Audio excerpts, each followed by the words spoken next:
Que faire quand les pensées sombres s'invitent dans ta tête? Quand tu es seul, découragé, accablé par des idées qui ne viennent pas de Dieu? La parole de Dieu n'ignore pas ce combat intérieur. Au contraire, elle te donne des clés pour te libérer de ces chaînes invisibles.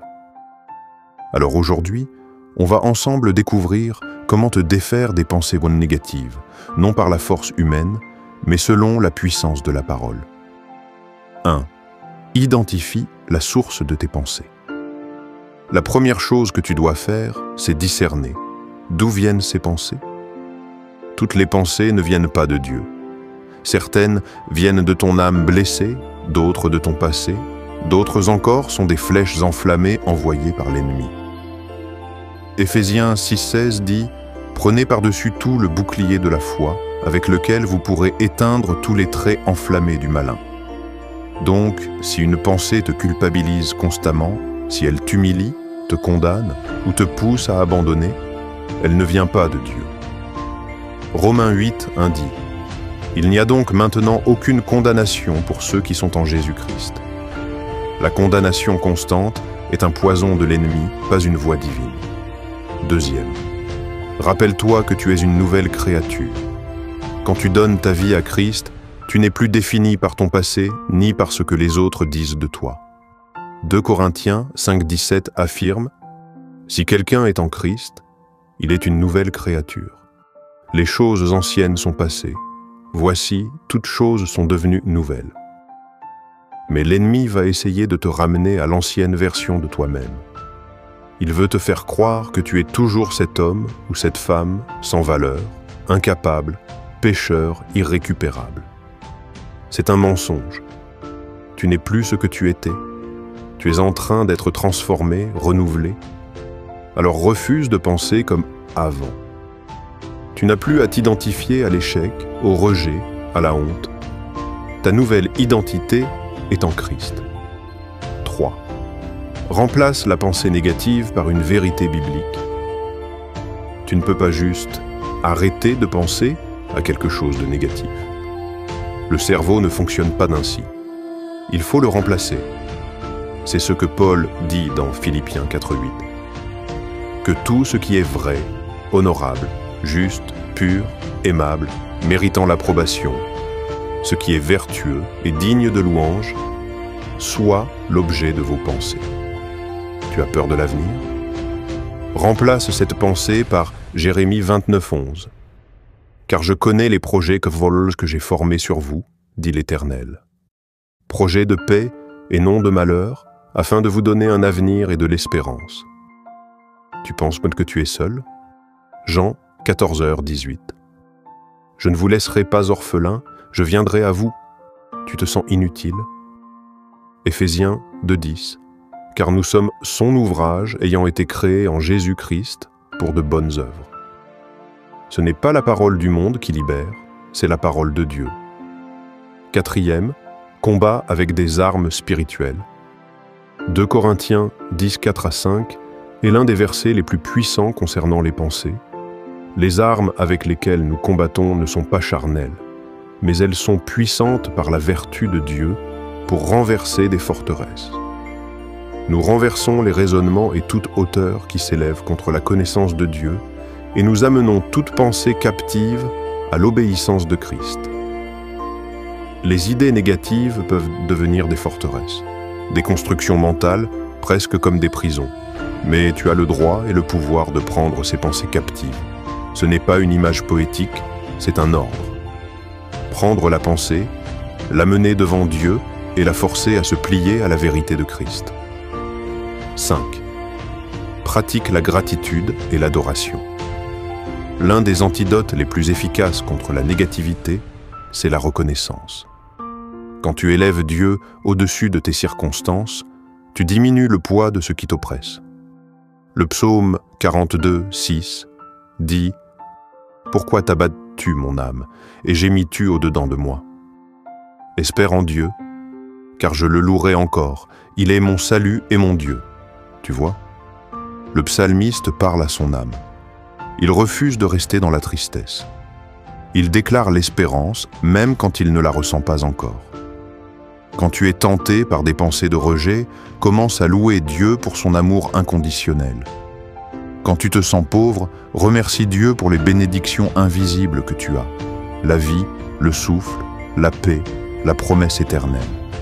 Quand tu adores, tu chasses les ténèbres. 6. Entoure-toi de paroles de foi. Proverbe 18:21 dit « La mort et la vie sont au pouvoir de la langue. » Et ce que tu entends constamment façonne ce que tu crois. Alors, si tu veux vraiment te détacher des pensées négatives, il est temps de changer ce que tu laisses entrer. Arrête de te nourrir de ce qui te déprime, mauvaises conversations, séries toxiques, musique qui déverse la tristesse, etc. Et commence à écouter des paroles de foi, des messages inspirants, des louanges, des enseignements bibliques. Cherche des frères et sœurs en Christ qui te poussent à élever ton regard. Vis. Il est temps. Le temps est venu de te repositionner. Tu n'es pas obligé de continuer à vivre sous l'oppression des pensées négatives. Tu n'es pas une victime de ton mental, de ton passé, ni même des circonstances. Tu es une créature recréée en Christ, un temple du Saint-Esprit, une personne rachetée par le sang de Jésus. Et cela change tout. Tu as accès à une nouvelle identité, une nouvelle manière de penser, un nouveau langage intérieur. Tu peux maintenant apprendre à discerner, à rejeter ce qui ne vient pas de Dieu, à méditer sur ce qui est bon, pur, vrai et digne de louange. Ne t'attache pas aux chaînes que Dieu est venu briser. Le pessimisme, le doute, l'autodénigrement, la peur du rejet, les accusations intérieures, ce sont des forteresses invisibles, mais bien réelles. Pourtant, elles tremblent devant la puissance de la vérité. Car la vérité n'est pas un concept, elle est une personne. Jésus a dit « Je suis le chemin, la vérité et la vie ». Jean 14:6. Lorsque tu laisses Jésus habiter ton cœur, alors la vérité vient aussi s'installer dans ton esprit. Tu dois comprendre une chose. Le combat spirituel commence dans les pensées. Ce n'est pas toujours contre des démons extérieurs que tu dois lutter, mais contre des mensonges intérieurs. Et ces mensonges, tu les as parfois acceptés comme des vérités. Tu les as peut-être entendus depuis l'enfance. Tu les as répétés tellement de fois qu'ils sont devenus familiers. Mais ce n'est pas parce qu'une pensée est familière qu'elle est vraie. Ce n'est pas parce qu'une idée revient souvent qu'elle vient de Dieu. Le Seigneur t'invite à faire un échange. Abandonne tes pensées usées en échange de ses pensées élevées.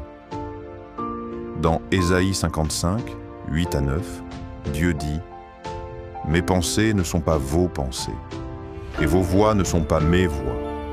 Autant les cieux sont élevés au-dessus de la terre, autant mes voix sont élevées au-dessus de vos voix, et mes pensées au-dessus de vos pensées. » Accepte de monter plus haut. Laisse Dieu redéfinir ta manière de penser, de voir, de parler, de ressentir. Peut-être dis-tu « Mais je n'y arrive pas. » Et c'est vrai, tu n'y arriveras pas tout seul. Mais tu n'es pas seul. Le Saint-Esprit est ton enseignant intérieur. Il est ton conseiller, ton guide, ton aide. Il peut illuminer les recoins sombres de ton esprit, faire tomber les mensonges et y déposer la lumière. Il peut te rappeler, au moment où tu veux replonger dans une pensée négative, ce que dit la parole. Il peut t'équiper pour mener ce combat avec puissance. N'oublie pas que le renouvellement de l'intelligence est un processus. Ce n'est pas une transformation instantanée, mais progressive.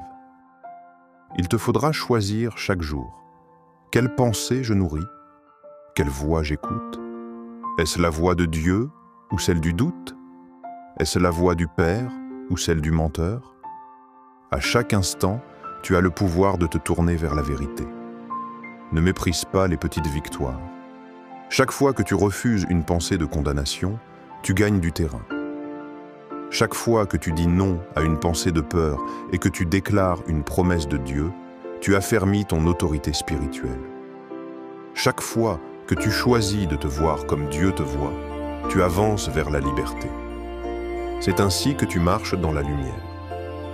Pas à pas, vérité après vérité, pensée après pensée. Souviens-toi de ce que Paul a écrit dans Philippiens 4:8. Tout ce qui est vrai, honorable, juste, pur, aimable, méritant l'approbation, ce qui est vertueux et digne de louange, que cela occupe vos pensées. Dieu te donne un filtre, un critère pour savoir si une pensée a sa place ou non dans ton esprit. Si elle ne remplit pas ces conditions, elle doit être rejetée. Elle n'a aucun droit de résidence en toi.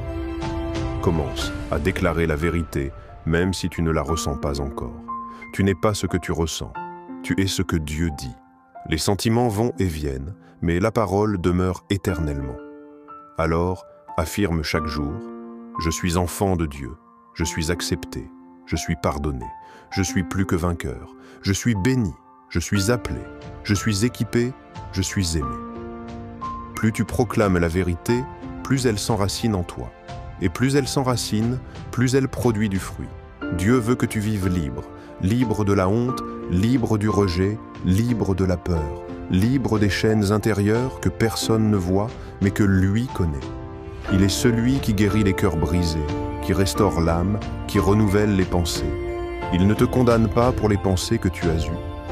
Il t'appelle à en sortir, à te relever, à entrer dans la vérité. C'est une invitation, pas une accusation. Et lorsque tu commenceras à marcher dans cette liberté mentale, tu verras des changements.